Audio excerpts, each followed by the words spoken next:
ભરૂચ જિલ્લાના ઔદ્યોગિક હબ ગણાતા ઝઘડિયા તાલુકાના રતનપુર ગામ પાસે એક ચાલતી હાઈવા ગાડીમાં અચાનક ભીષણ આગ લાગવાની ઘટના સામે આવતા સમગ્ર પંથકમાં ભારે અફરાતફરી મચી હતી. હાઈવા ગાડી માર્ગ પરથી પસાર થઈ રહી હતી. તે દરમિયાન અચાનક એન્જિનના ભાગોથી ધુમાડા નીકળવાનું શરૂ થયું હતું અને જોતજોતામાં આગે વિકરાળ સ્વરૂપ ધારણ કરી લેતા આખી ગાડી આગની લપેટમાં આવી ગઈ હતી.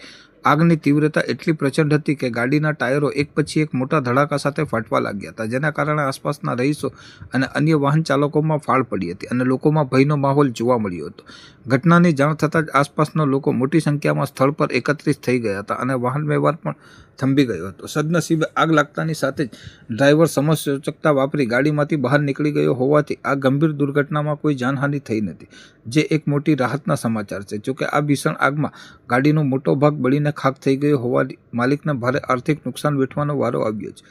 બનાવ અંગે ફાયર વિભાગને જાણ કરવામાં આવતા ફાયર ફાઇટરોની ટીમ સ્થળ પર પહોંચી આગ પર કાબૂ મેળવ્યો હતો, જ્યારે સ્થાનિક પોલીસ દ્વારા આ આગ શોર્ટ સર્કિટના કારણે લાગી છે કે અન્ય કોઈ ટેકનિકલ ખામીને લીધે તે દિશામાં વધુ તપાસ હાથ ધરવામાં આવી હતી.